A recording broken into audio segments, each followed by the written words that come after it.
Hey, what's up? How's it going? This watch, hope you guys are all doing well. Now, for the longest time, I've been trying to have a dedicated racing simulator set up in the house, but like many of you, I don't have all the space in the world, and certainly a full-size racing sim is definitely going to take up a lot of space. Now, in order to combat this issue of space and versatility, Next Level Racing created this, the Lite. Now, this is essentially a foldable cockpit design that has an integrated seat, universal mounting points for a dedicated shifter, racing wheel, and pedals.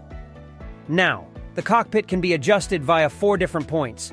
You have 8 individual rotating hubs that have quick-release features, allowing you to adjust the angle and positioning of the seat according to your liking. The unique factor about these hubs is that you can set up the racing seat in either a more traditional GT upright position or in a more hunkered-down Formula-style position, which is closer to the ground. Now, probably the biggest benefit definitely has to be the fact that you can fold up the entire cockpit to about a third of its original size. With all this adjustability, allowing you to not be burdened by a huge thing occupying your living room space, you could store with the entire racing sim setup in a closet or in a corner somewhere. And when you do want to use the cockpit, it's fairly easy to retrieve it, unfold it back into its original position, and start racing.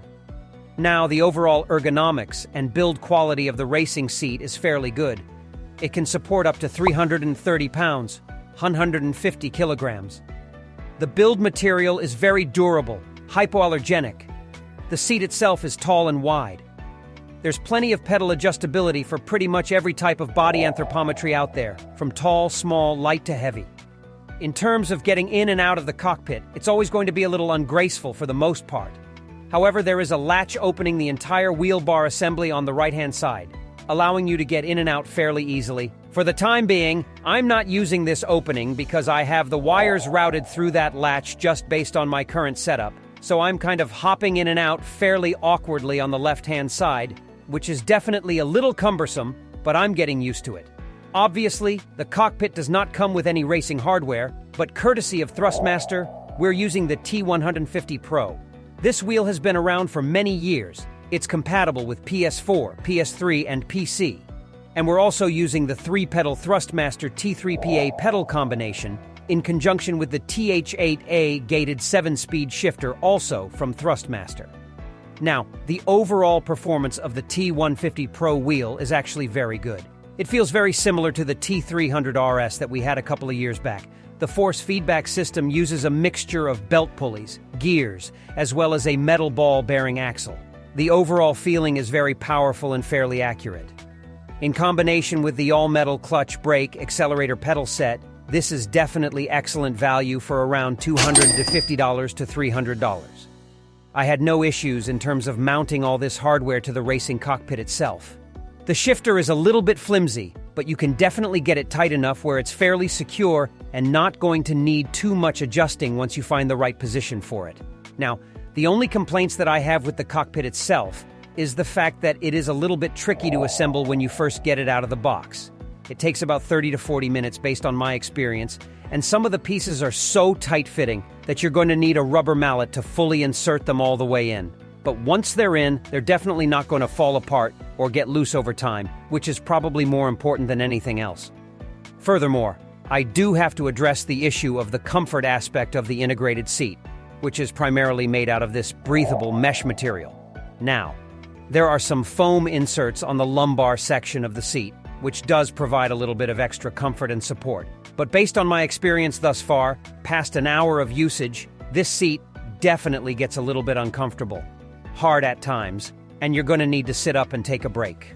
So if you do a lot of endurance racing or just general prolonged gaming sessions, you might have some issues with the seat regarding comfortability, and it's definitely not going to be as good or supportive as a professional level racing sim seat that you find out there. Definitely not going to be as good as a full-on Sparco seat or something like that, and certainly this unit's biggest compromise based on my experience. The other important thing to know about this seat is that due to its price point and overall form factor, it's definitely designed for the more beginner, novice, and budget-oriented racer. Certainly not going to have some of the advanced options as higher-end racing rigs out there. So no direct wheel drive support, you're going to be limited to more kind of consumer-style wheels, as you would imagine Logitech G29, some of the Thrustmaster stuff that we have here, and the budget-oriented Fanatec stuff. There is no support for a direct drive wheel, no mounting points for platforms that simulate traction and 3D motion as you would imagine. There are obviously points that you can mount things like a butt kicker to enhance the force feedback experience, but that's pretty much where the expandability options of this thing kind of end. Now, besides those limitations, I definitely think from a value aspect of things, the Lite is definitely worth it. At under $300, it's one of the most competitively priced racing cockpit simulators that you can get. And with that versatility factor of being fully foldable, where you can get it out of the way and not occupy the space because pretty much everybody out there has limitations in terms of space concerns. Not to mention that you can utilize both Formula and GT driving positions is really neat. And the fact it's pretty much universally compatible with most of the popular racing hardware that you're going to find out there from Logitech, Thrustmaster, and Fanatec either. That's really it. Definitely love to hear your thoughts. I want to give a huge thank you to this content possible, and an even bigger thank you to you guys for watching and supporting the channel. Please make sure you have post notifications turned on, and if you check out the description down below, you'll find details about everything we talked about. Thanks again for watching. See you later. Take care.